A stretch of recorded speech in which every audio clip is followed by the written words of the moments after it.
Welcome to the beautiful Sicannie River Valley, located in the heart of the Canadian Rocky Mountains. Join me as I go on a mountain goat, moose, and elk hunt with Sicannie River Outfitters. They offer us access to over 15,000 square miles of unspoiled wilderness. This remote section of British Columbia has left nature unchanged, and the wild game population is abundant. So join me and my buddies as we jump on an airplane, see if we can't go get us a mountain goat, a moose, and an elk. Them boys look like a busted can of biscuits. Man, I hope this plane will make it. Our first destination was a camp called Acai. Nick and Rob had already made it to camp, and I was the last one to fly in, but by the time I got there, some bad weather had moved in. We split up, and I got the opportunity to go to a different camp called Bluebell. Oh, she's windy.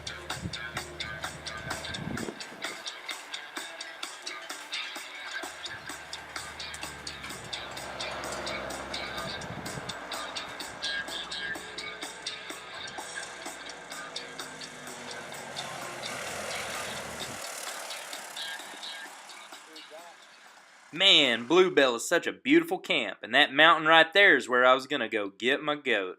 We got the bags unpacked and got all settled in. Thought we would load up some horses and go for a scout. As luck would have it, we spotted a goat. Woke up the next morning, started climbing before dark, and made it to the top of the mountain just around noon. We spotted some goats. We even saw one up there sunning himself. Decided that wasn't the exact goat that we wanted to go after, so did some more looking and found one that was pretty close. Looked like a big old billy. You can usually tell them billies as they hang out by themselves. I was set up on the edge of the world, just overlooking Bluebell Camp, waiting for that goat to come down this draw. Should have been a 50-yard shot, but stubborn goat decided he was going to come down a different draw about 300 yards away. Thanks to Carl Zeiss and Mr. Savage, we were able to get her done.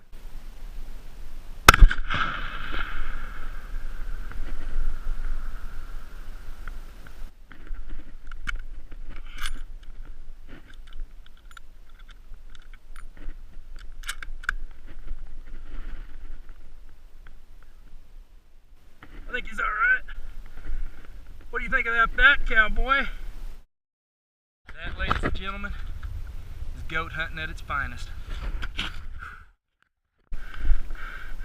What a beautiful, beautiful goat. Wow. He is big. We got him all packed up and loaded out and stopped off for a quick drink out of the glacier right before we headed down. Made it to the bottom of the mountain just around sunset.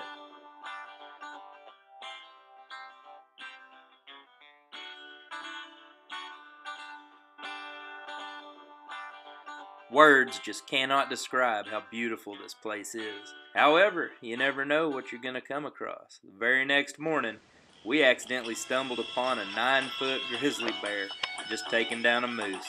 Hey, boo-boo, that ain't no picnic basket. I'd run too if I were you, boy. You ain't gonna skin my smoke wagon. So we went hunting all day, came back, found a porcupine. So we're gonna see how this goes.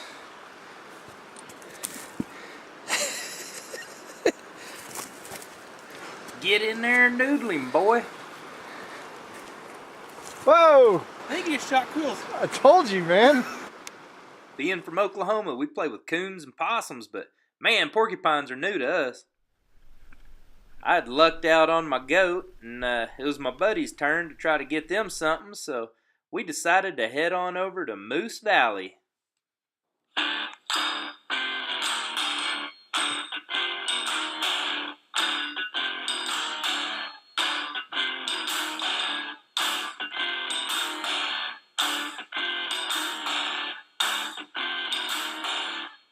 There were moose all over the place, just none worth shooting.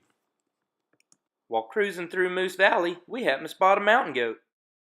Thought we'd let Nick go get a shot at him, so I stayed on the ground to keep my eyes on the goat while Nick was crawling through the thick trees, and I was going to give him hand signals, try to let him know where he was at. I was so far away, it's hard for this to do it any justice, but it was a big old Billy. By the time I got my eyes on Nick and the boys, they were about halfway up the mountain trying to get set up, and shots fired. Saw the rocks explode behind him, and that goat was gone. Man, that thing looked like Chick Hicks chasing the piston cup. Better luck next time, buddy. We had a cow moose flirting around camp, and our guide Cassidy thought he'd act like a bull moose, see if he couldn't draw her on in. Sure enough, worked like a charm. Now if we could only find a way to draw in a big old bull. My milkshake brings all the boys to the yard, and they like, it's better than yours.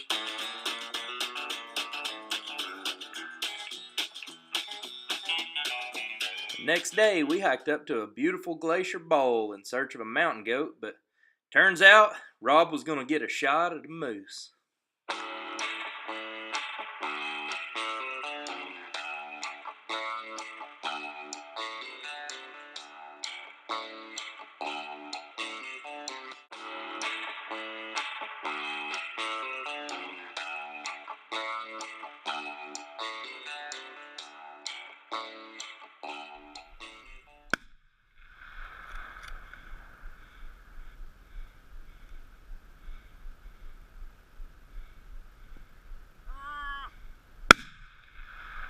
He got her knocked down.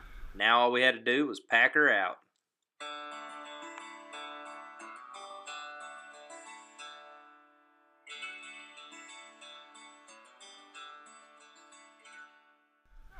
That's not bad at all. That there, Clark, is a moose. Your old wife's gonna be excited. Nothing says love like busting a moose to put above the mantle. What do you think, bud? Pretty stoked, man. It's not the biggest, but I think he'll do.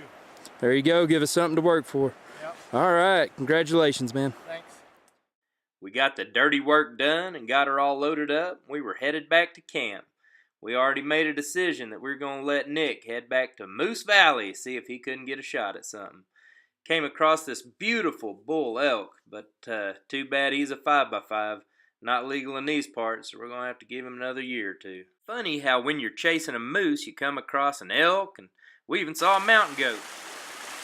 Well, thought we'd try to go after a goat. Nick, Cassidy, Rob, and we were halfway up the middle of the world. Still got a long ways to go. We'll check in when we get there. So we got this bright idea that we'd try to come up after a mountain goat, one of these mystical creatures that people talk about. And we picked a nice mountain with a lot of grass. We thought, hey man, that thing's pretty nice and easy. Oh, dang it. Holy smokes. We're even with that big bad dude over there, and it's been a beater. Feet are about to fall off. But anyways, we will keep you posted if we can snag a goat or not. Right now, morale is down. Good. So this is what total defeat looks like. Just realized there's no goats. So that mountain at the bottom right-hand corner is where Nick missed his first goat. And that down there is Moose Valley. It's amazing how you give up all hope, and then all of a sudden some goats peek up over the mountain. So maybe it was all for nothing. There's a big Billy at the back, isn't it? So we're laying on this mountain, and it's so steep that we're kind of sliding down it. Nick is in the middle. He's got his gun rested across my back while I'm trying to hold my ears with my fingers so he doesn't blow out my eardrums when he takes a shot. All the while, we can't move. You see him walking, he's huge. Second one from the yeah. The hardest part about hunting goats is picking out the billies from the nannies. Yeah, the second one. I'm pretty sure the second one from the top. He's a billy. I'm pretty sure, but I'm not. He's probably got 7-inch horns. So Nick was in terrible position. He couldn't see him through the scope, couldn't find the billy. We were having all kinds of trouble. No, get a rest, Nick. Use my backpack. Here.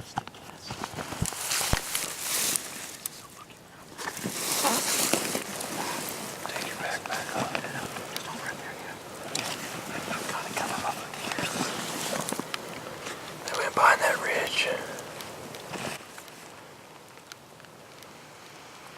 the goats went behind that ridge, and this was going to be our opportunity to get set up. There were still a few of them that spotted us, but we felt like we were okay, so we got Nick's backpack off of him. And however, he was still resting on my back, trying to get a shot.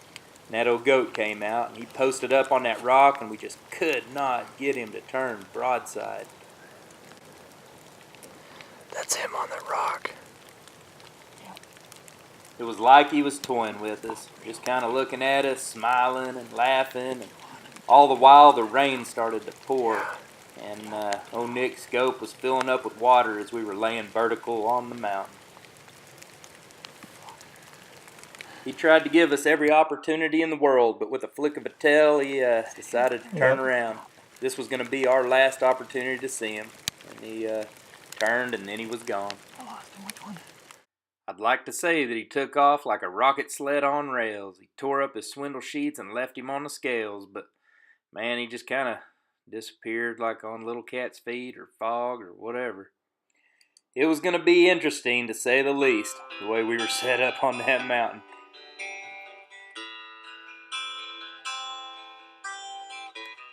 Nick may have left without an animal, but we took so many memories back with us. These are memories that'll last for a lifetime.